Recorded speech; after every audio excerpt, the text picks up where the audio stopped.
Now let's step into a world where the ordinary becomes extraordinary, where time bends, reality shifts, and the impossible feels all too real. This is The Twilight Zone.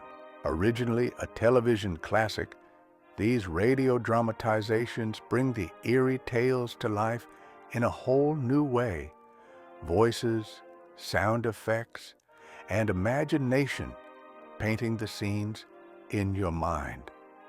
Tonight, prepare yourself for a journey beyond sight and sound, straight into the mysterious heart of the Twilight Zone.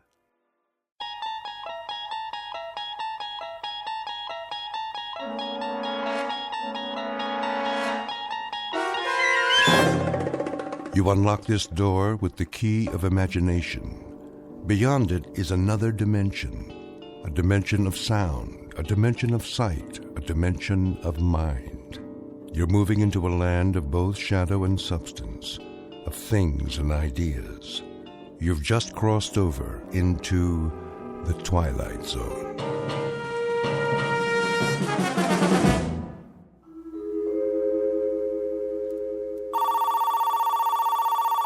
The Gerald Hugo Agency.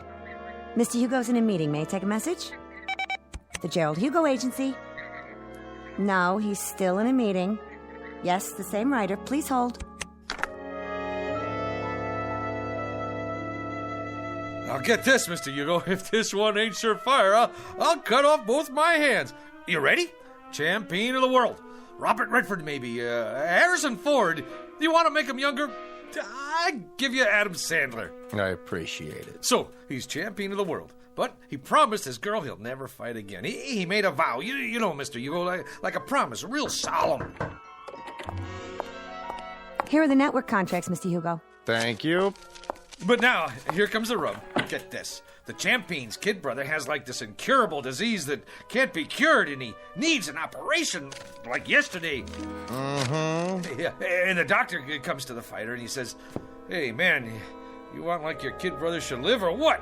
I mean, that's the conflict. Don't you think it's a kick right in the head? I do feel a dull ache. Here's this prize fighter who made this vow to the girl, and the newspaper guys start in on him, see? But I mean with the needle. Spider is a cheese champion. Who's Spider? The fighter. And now, here comes the meat. He promised his girl, but when he tells her he's gonna fight, she starts palpitating, and she calls him a filthy, rotten, dirty... Line 1, Mr. Hugo. Excuse me, Julius. See, the beauty of the story is that you can dress it up any way you want. Maybe he ain't a prize fighter. Maybe he's a cowboy, and he promised his girl he'd never shoot a gun again, and it's her kid brother that's got the disease. What's the matter? Don't that grab you? Why don't you go downstairs and cross the street on a red light? How about science fiction? There's this rocket man who promises his girl he'll never go up in a spaceship. Julius, you've been here all morning. I'll give you this. I've been an agent for 23 years, and I've never heard so many variations of the same story. Now, would you mind going home? I've got a big deal cooking here. A big deal? You doll baby, you were saving it for a surprise, weren't you? It's a sale, ain't it? The zombie story. I knew the minute I wrote it, that thing was surefire. Listen to this, honey. It's fantastic. This dame marries a guy who walks around on his heels all the time. She thinks he's punchy, but it turns out he's dead. All the time they're married, she don't know it. Julius, let me put it to you this way. American Zombie didn't sell. The love story where the lady scientist falls for a robot, that didn't sell. Naked Weapons about a gang of topless ninjas, that didn't sell. They laughed me right out of the office. So I put it to you, Julius. Why do you persist? Why don't you go back to doing what you did before? Streetcar conductor, Mr. Hugo, there ain't no more streetcars. And besides, I get motion sickness. Let me put it to you another way. Number 1, you will never make a writer. Number 2, you'll starve to death if you try. And number 3, you're wasting my time, the producer's time, and everybody's time. Helen, phone up Jerry Bradshaw at Paramount. Tell him I've got a series proposal to show him. That's it, a TV series. Oh, Mr. Hugo, don't you get it? This is an absolute bolt from heaven. I got so many television series ideas, I can't sleep at night. Boy meets girl. Every week, we get a different boy and a different girl. Julius. Oh, how about a quiz show? Pick your own embalmer, we'll call it. You make this deal with the contestant, and when he kicks off... Julius, what do I have to say to get you out of here? Give me a chance. It's all I ask. Let me write a pilot script. Julius, my boy, I'm not a hard man. The television industry today is looking for talent, and the writer is a major commodity. But for me, to try to sell you to a network is like trying to con the Queen of England into buying a salami. But I could give it a whirl, couldn't I? What's the series about? Maybe it's right up my alley. That's the point. This particular series and you go together like the black and tan at an IRA picnic. It happens to be based on black magic, conjuring, that kind of thing. Now, what do you know about black magic? What do I know about it? What do I know? You ask me, Julius Mulmer, what he knows about black magic. I could research it. Julius, let me get back to work now. What about the series, Mr. Hugo? My career is on the line. Give me till next Wednesday. Make it Tuesday in a pinch. All right, Julius, you latch onto a couple of books, knock out a rough outline, and let me have it by 4 o'clock Monday. I'll submit it for you. Why, I don't know, but I will. Mr. Hugo, you're not going to live to regret it, and I mean that from the cockles of my heart. You're absolutely dead right, Julius, and I mean that from the cockles of my heart. You've just witnessed opportunity, if not knocking, at least scratching plaintively on a closed door. Mr. Julius Mulmer, a would-be writer who, if talent came 25 cents a pound, would be worth less than car fare. But in a moment, Mr. Mulmer, through the offices of some black magic, is about to embark on a brand new career. And although he may never get a writing credit on The Twilight Zone, he will soon become an integral character in it. And now, back to The Twilight Zone and our story, The Bard, starring John Ratzenberger and Stacy Keach.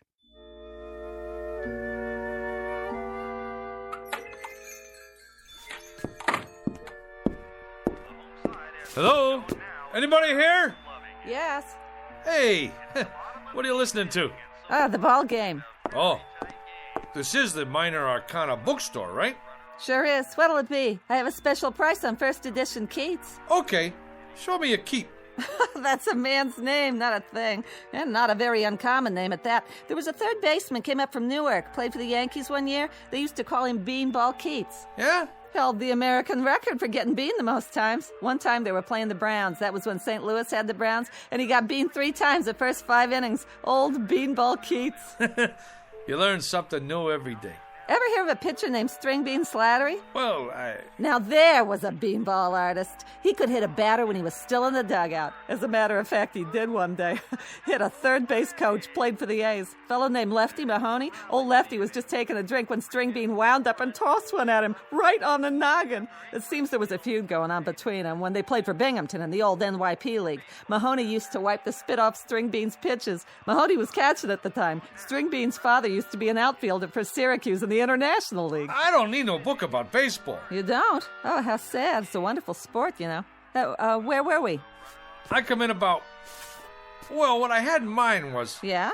What do you got on black magic? You have an interest in the black arts? You bet I do. See, I'm Julius Mulmer from television. Oh, I'm Sadie Polodny from Newark. I'm afraid I don't have very much on black magic. I have a great deal of information on the Black Sox, however. You probably know they threw the series that year. Terrible thing. Very discrediting to the game. And they could have taken the series 4 in a row, too. That's where that expression, say it ain't so, Joe, comes from. Now, what is it you wanted? Books. Black magic. I'm afraid that one eludes me, but I'll tell you something. If I could exercise a little magic, I'd see what I could do about getting the New York Giants back. Hey, look out! Don't worry, that shelf will stand anything. I'll get it for you. Now, isn't that strange? It's one single book. That's the only thing that fell off that shelf. And it fell right in front of me. Which one is it? The Book of the Black Arts. What do you know about that? Lady, can you do that trick again? Well, this book and I have never been formally introduced. We are total strangers. Here, you want black magic? You got it. Maybe it's some kind of sign. Well, if it is, it's your problem now. It's been a real pleasure meeting you, having this chat. Mutual. You didn't happen to play third base for the Elmira Pioneers one year, did you? How much I owe you for the book?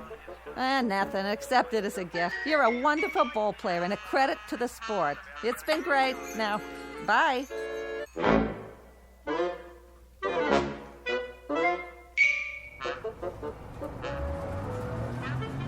Make the sign of the pentagram and repeat 3 times. Let's see if I got this right here. In the name of the Prince of Darkness and the Black Sabbath, Beelzebub, Beetlejuice, Asmodeus of Astrogoth, Ozzy of Osborne. I can't say all that. Zaza zoom, ba ba boom, ipsy dipsy, ba ba boom. Hey, none of that on this bus. What? All right, buddy. This here is public transportation, and there's rules. Do you mean me, driver? Yeah, you. I don't need no crazies on my bus. But I was only... Out. Hey, you don't have to throw my book. It's a very valuable tome there. I never touched it. It got off with you. But I left it on the back seat there. Get out of here. Oh. What do you know? Just like a puppy dog that follows you around. Looks like this little book in me. We got a thing going on.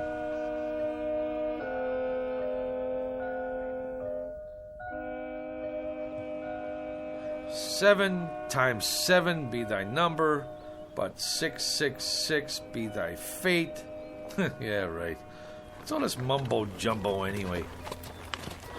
What's going on here, Jack? Not a thing, officer. I was just reading. Yeah? Well, do me a favor, will you, bud? Read someplace else. What's the matter? There's a law against sitting on a bench in Central Park with literature? There is if you make my horse nervous. He knows when somebody's up to something. He's got instincts. So whatever it is, do it someplace else. I don't get it. On account of why? Move it! Cossack. Stormtrooper.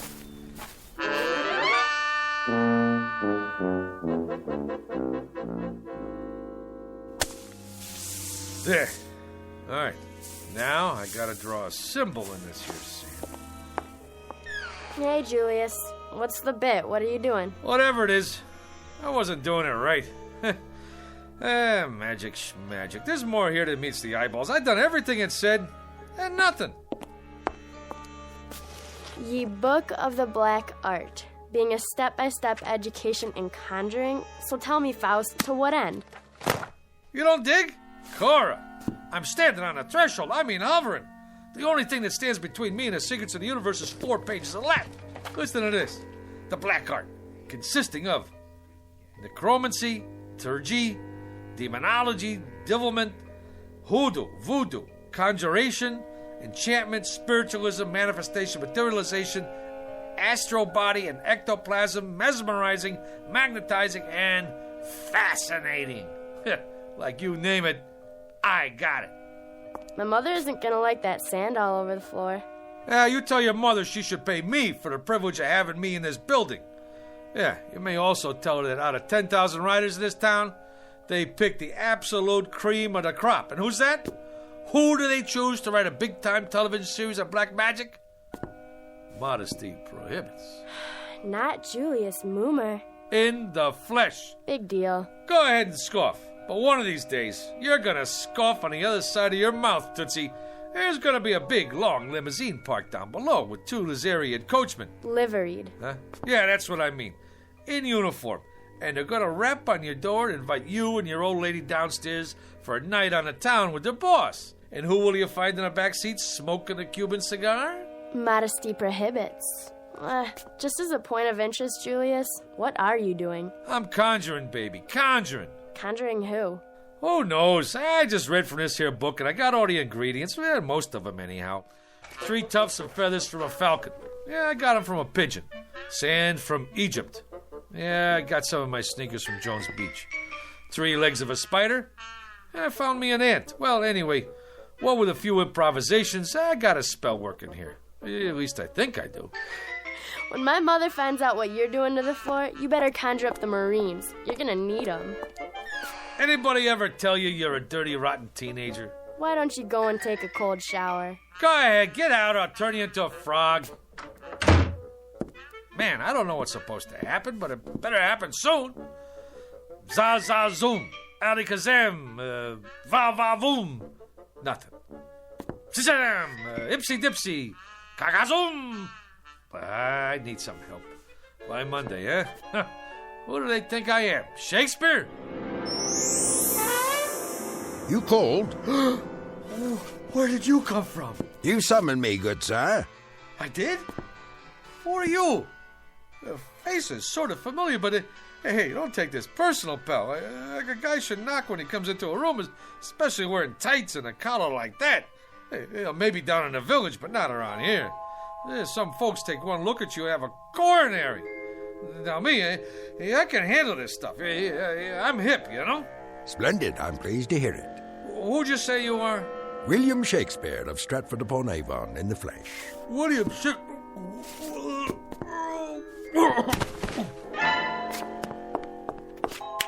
Good sir, I await your pleasure. What do you want from me already? Prithee, good sir, ask not what I want of thee, but rather what dost thou ask of the Bard of Avon? Would you try that one more time? It seems I must speak in the parlance of the time. Your time. I simply said, good sir, it was you who conjured me up, and I'm at your service. What would you ask of me? On the level, Pops. You mean to say you're the Shakespeare? Man, you've been dead 1,000 years. 'Tis true, of course, but death be not proud. You required a service of me, hence I am at your disposal. Well, He speaks, yet he says nothing. Romeo and Juliet, Act 2, Scene 2. Quaint surroundings, decidedly so, if squalid. And this, an ancient printing device, perhaps?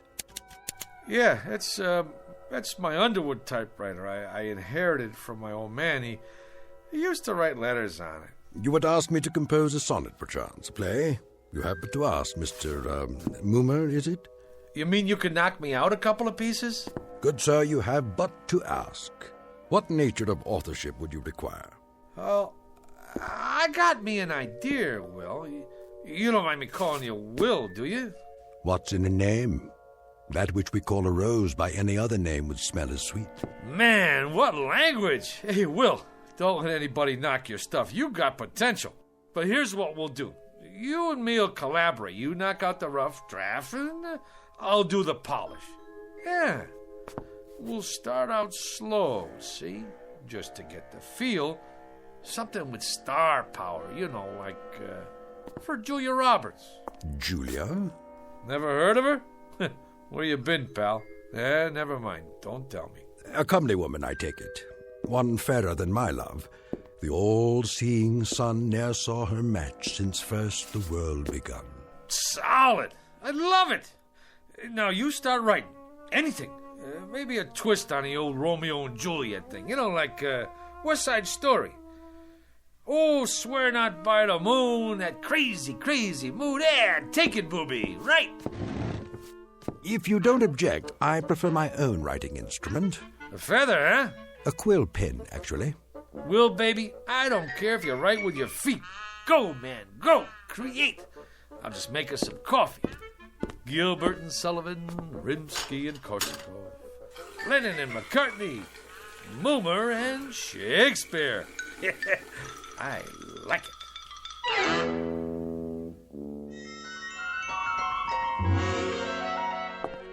What are they saying?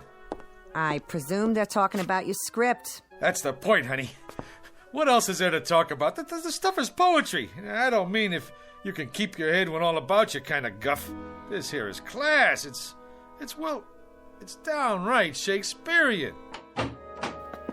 Is Mr. Blumberg in there with Mr. Hugo? We're from the network. They're expecting you, sir. Go right in. Blumberg? The big shot producer? The two guys from the network? It's a shoo-in for the Emmy. Just a little something I knocked off for a couple hours. You know, I didn't know it was that good, but that's me, honey. Never did know my own worth. I mean, Monday I knocked myself, Tuesday I knocked myself, Wednesday... Have you got any openings for Thursday? I'd like to make an application. I'm Mr. Dolan. This is Mr. Nolan. We're from the ad agency. Go right in, sir. They're expecting you. Come in, gentlemen. What were you saying, Mr. Bloomberg? I don't know. That's our feeling too, Mr. Blumberg. Our take, too. Sponsor-wise, the thing requires some noodling. That is, we can't afford to jump off a bridge with this one. I concur. It's so archaic. I mean, language-wise, it's... Well, it's still rough. Fresh as a bridegroom and his chin new reaped, showed like a stubble land at harvest home. He was perfumed like a milliner, and twixt his finger and his thumb he held a poncet box, which ever in and on he gave his nose and took it away again. Well, you gotta say this for it. It has imagery. Right, Mr. Blumberg. Imagery it has. I was going to comment, the thing did possess at least a modicum of imagery. Right, Nolan? I concur. What's the time slot? Yes, what about the time slot? Thursday, 10 to 11. And what's the lead-in? The Indefatiguables. Solid show. The private eye with insomnia never sleeps. Ratings-wise, it's a solid smash. May I? Please. And if the boy have not a woman's gift to rain a shower of commanded tears, an onion will do well for such a shift. Onion. Could be a sponsor conflict. I concur. Could we make it, turnip? Solid thinking. Everybody knows about turnips. You say turnip to the lady in Dubuque, she's with you. I like it. A shower of commanded tears. Shower. Suggest inclement weather, and people don't shop in inclement weather. Make it a sunshine of commanded tears. Solid. I concur. I think we could call the writer in now. A tremendous talent, prodigy of mine. What are his credits? He was a streetcar conductor, an observer of the passing scene, an incredible judge of human beings. You can see that in every line. A modern-day chronicler of human foibles. Solid. Send in Mr. How are you, Mr. Hugo?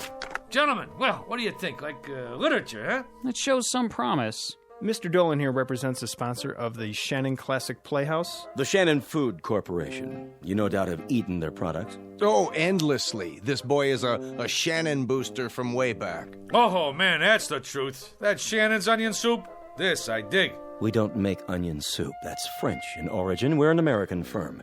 Red, white, and blue, right down the line. I concur. Man, I'm glad you said that, because I always say, if it's good enough for the lady in Dubuque, it's good enough for me. Now, let's get down to some business here. The Tragic Cycle, written by Julius Moomer. Act 1, Scene 1. The camera fades in on a shot of the garden. You know, like with turnips.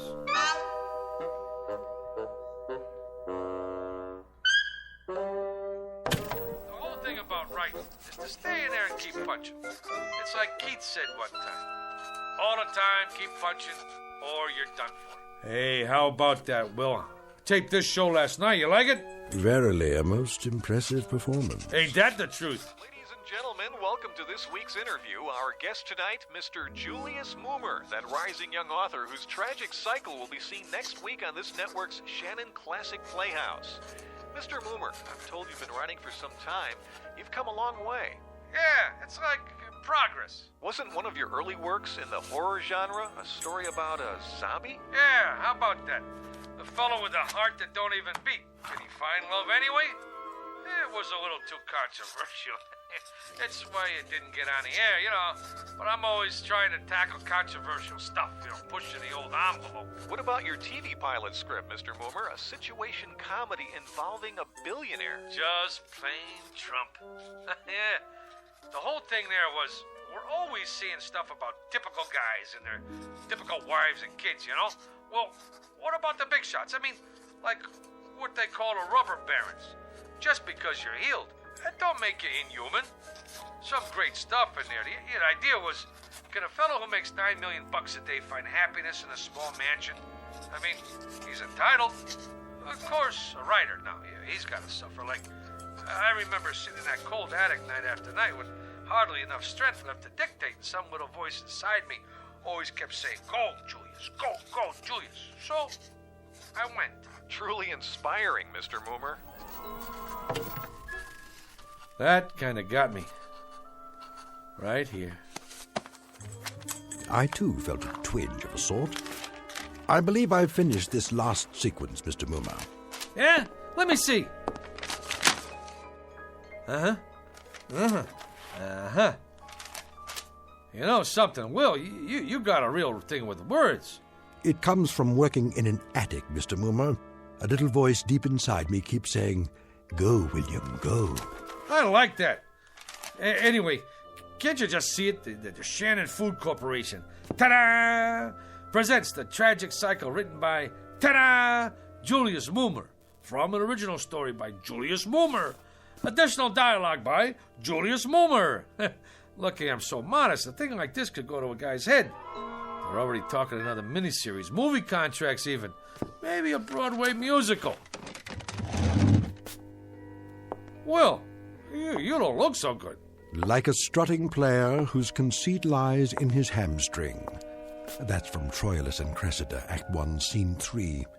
In short, Mr. Moomer, you have not been prone to extend credit where it is due. At no time, for example, have I heard the name Shakespeare, or for that matter, any suggestion of collaboration on our play. Well, baby, we gotta play this one by ear. I tell them a guy named Shakespeare helped me write this, they'd stick me in a straitjacket. Be that as it may, the point is, Mr. Moomer, I have finished my task. I will now take my leave. What, are you out of your mind? This whole thing is coming out velvet. You want to creep back in some crypt and get forgotten? Come on, man, you're big time now. I'm making you a household word all over again. With all due modesty, would the name of William Shakespeare have survived the test of time without the support of Julius Moomer? Yeah, but famed Flitz. Who remembers yesterday's champions? Sure, Root hit a lot of home runs, but who asked him for his autograph now? Nobody.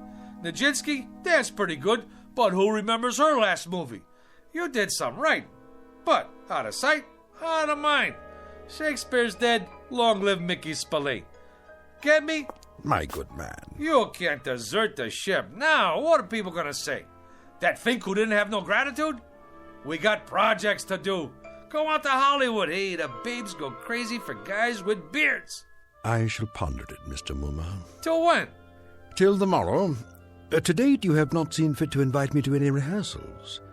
Tomorrow I shall survey the actors performing in it, and if justice is done to what I have wrought, perhaps I shall remain for a time longer. Now you're talking. Now I shall take a walk. I am that merry wanderer of the night, Midsummer Night's Dream. Act 2, Scene 1. To be or not to be, Mr. Moomer, that is the question. Oh, wait a minute. Rehearsal? How can he go to the rehearsal? Will, do me a favor, please. Don't rock the boat.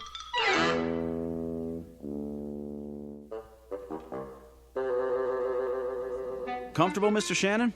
Well, these seats are kind of hard on the old derriere. Mr. Shannon, before we begin the rehearsal, I'd like to say we're fortunate, sir, to have secured the services of the hottest young actor in the business, Rocky Rhodes. Rhodes, schmodes, I sell soup. Which one is he? Oh, the attractive one in the T-shirt and the motorcycle boots. All right, people, we'll pick it up with Scene 2, Act 2. Now, Felicia, remember that at this moment, life and death await you in the hallway, and when Rocky comes through that door... I got a question. Yes, Rocky? I mean, like, what's the tertiary motivation? Like, when I open the door, like, why? Why, Rocky? Exactly. Like, any slob can walk in the door, but he could do it any time. But I ask myself, would I walk through that door? How come? I gotta find my motivation. So the question is, where is my motivation? Well, I'd say you walk through the door to get inside. That work for you? Yeah. Wow. Great. Let's run through this and see how it plays. Shall we do that? All right, people. Come on, folks. From the top. I don't care what you say. If Jeremy comes here tonight, I have to go away with him. Oh, come, Olivia. Cast off those benighted colors of Benetton and gaze as a friend on the people of Greenwich Village. The village people? Here? She's got a point. Let not forever with your veiled eyes seek your noble boyfriend in the dust motes. I know it is common, but all that live must die. That's easy for you to say, sister. But outside this room, this tenement is a harbinger of the worst kind of fates. Is it Jeremy or his killer? Am I to be a correspondent of love or a recipient of hate? This is the real question, the biggie. Who awaits me out there, I ask you? Come on, cop out. I'm looking for Mr. Moomer. Shh! Quiet on the set! May we continue, people? Once more, get ready for your cue, Rocky. I don't Sit care down, what Will. you say. How does it look to you, Mr. Jeremy Shannon? comes here Only tonight. great? What about the commercial? Where does that come in? Right after the opening teaser. Are they gonna put a spotlight on the soup? Well, that comes in the first commercial. I know when that comes in, but I want to make sure you see the label. When the soup is Shannon's, I want 40 million people should know it's Shannon's. I concur. It's imperative that we see the label. Cut! Take 5. Who is that? What's he dressed up for? Oh, that's my typist. On your staff, is he, Moomer? Well, actually, he's a relative on my mother's side. He's eccentric. Eccentric? You know, he has delusions. 1 week they come, 1 week they go. What about this week? Yeah, this week he thinks he's Shakespeare. Hey, come on over here, Mr. S. Meet the boys. I've been telling them all about you. Would that we had this much space at the Globe. Yeah, they're just going over the second act. Ah, the balcony scene, a most delightful love sequence. On a balcony yet? Yeah, I was going to mention it to you, Will. Mr. Shannon asked us to make a little change in the love story part. You know, the business on a balcony. A thing of beauty. Oh, spirit of love, how quick and fresh art thou. Who owns balconies these days? Tremendously valid point, Mr. Shannon. No question about it. Right on down the line. You mean no balcony? You see, this here is television. It's like you gotta grab them quick. Instead of the boy climbing up to the shrubbery to meet the girl, it's a subway station. You jest. That's the bit. She sprains her ankle, and this here boy kind of like the doc on ER. He operates on her ankle right there between the Brighton Express and the Bronx Local. You see, doctor stories are big this season. All right, cast. I want to run through the next scene. Mr. Moomer. What's the trouble, Will? Is that Esmeralda? In the blue canvas breeches? The jeans? Yeah, that's the chick. But if what you told me is true, what is the reason for her suicide? Her soliloquy about love's labor's lost? Suicide? No suicide, Mr. Shannon. That's definitely out. Oh, I meant to mention that to you, Will. She don't stick herself with a shiv. Now she runs off with a guitar player. That was my wife's suggestion. And an inspired one at that. It was indeed. I concur. And the father and brother who burst in? My wife didn't care for that. The way we play it now, the two guys who come in are cops. Cops? Policemen. And then later, the scene where the mother starts talking about all the blood on her hands, she ain't the mother anymore. She's the gardener's wife who did time for embezzlement. But she has the most definitive line of the play. In the epilogue, I took it from Twelfth Night, if music be the food of love, play on, give me excess of it, that surfeiting the appetite may sicken and so die. Sicken? The Shannon Food Company is paying this kind of money to make people sick? Will, get with it. You're taking the butter right off the toast, baby. Here we go, people. Let's hear the narration just for the timing. On October 13th, the gardener's wife returned to the scene of the crime. The police had already arrived, and once again, the Federal Bureau of Investigation... Enough of this idiocy. There is no soliloquy here. What is going on? Blow, blow, thou winter wind. Thou art not so unkind as man's ingratitude. As you like it, Act 2, Scene 7. Will, what are you doing? You're lousing up the whole deal. What am I going to tell them? Tell them that foolery, sir, does walk about the orb like the sun. It shines everywhere.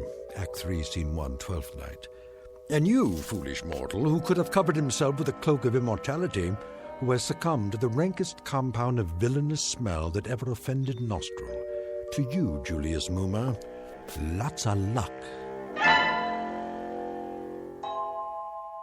Hey, Julius, for a week now you look like somebody told you to go out and scrub a lizard. He finked out. The guy finked out. You want some advice? Knock off on The Conjuring. Get yourself a nice, clean, safe job on a streetcar. Whether it is nobler in the mind to suffer the slings and arrows of outrageous fortune, or to take arms against a sea of troubles. Did that boy have talent or what? Man, oh man, I was on my way. They was already talking about my next assignment, a mini-series on American history. What do you know about American history? Eeny, meeny, chili beanie, the spirits are about to appear. Ma, he's doing it again. I'm sorry, Mr. Bloomberg, but writers are temperamental. No, he didn't care about the reviews. As I recall, he said something about foolery walking around the orb like the sun. Who knows what it means? The American history thing? Frankly, Mr. Bloomberg, I haven't been able to reach him. Mr. Hugo, he's outside. Who is? Julius, he's got some people with him. Mr. Bloomberg, he's here. The boy has come back into the fold. I knew we could count on Moomer. I'll get right back to you. Hey, Mr. Hugo. Julius, my boy, where have you been? A whole week. The networks are screaming for you. The agencies are screaming. My clients are screaming. They want that new miniseries. I'm right in the middle of it. Me and my staff been working night and day. Not that person in the knee breeches. Don't worry about him. He's out. This one's about American history, right? Right. You want authentic, right? Authentic above all. Then I'd like you to meet my staff. Send them in, will you? General Robert E. Lee, General Ulysses S. Grant, George Washington, Abe Lincoln, and the little lady here is Pocahontas, in the flesh.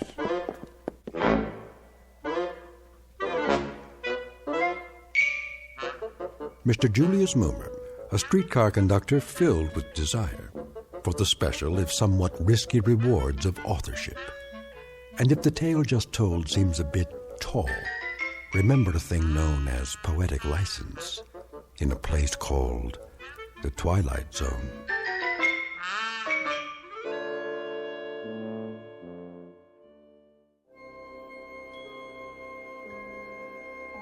Hi, this is Carl Amari, producer of the Twilight Zone radio dramas. I'd like to take a moment to tell you about our official website at twilightzoneradio.com, where you'll get the latest news and information on these Twilight Zone radio dramas. Plus, at twilightzoneradio.com, you can digitally download 3 free episodes or any of our episodes for only $1.95 each. In this age of ever-changing technology, we've decided to make these episodes instantly available to you by making the Twilight Zone radio dramas a digital download-only series. This means that this series will no longer be offered on CD. The CD collections at our website are now being offered while supplies last at buy one, get one free. So be sure to get your favorites before they're sold out. Be sure to visit us often, and I'll see you in the zone.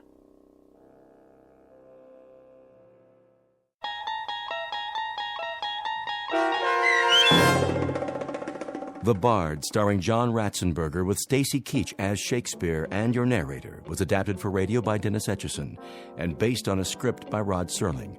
Heard in the cast were Christian Stolte, Susan Hart, Jessica Schramm, Meg Falcon, Lynn Foley, Mike Baccarella, Doug James, Jeff Lupiton, Joe Forbrick, Carl Amari, Roger Wolski, and Paul Patch.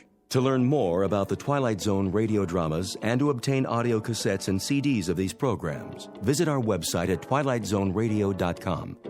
This copyrighted radio series is produced and directed by Carl Amari and Roger Wolski for Falcon Picture Group. Doug James speaking.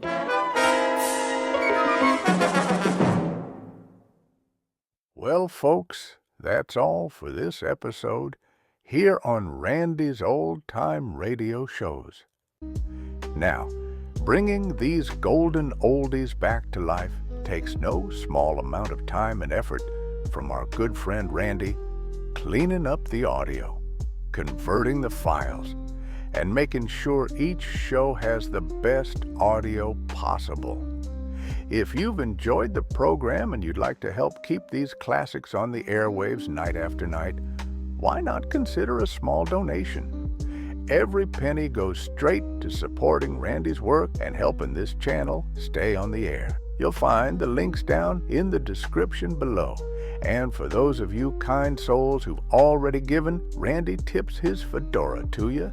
Your support truly keeps this old radio spirit alive. Thanks ever so much. And until next time, keep those dials tuned and keep the memories rolling.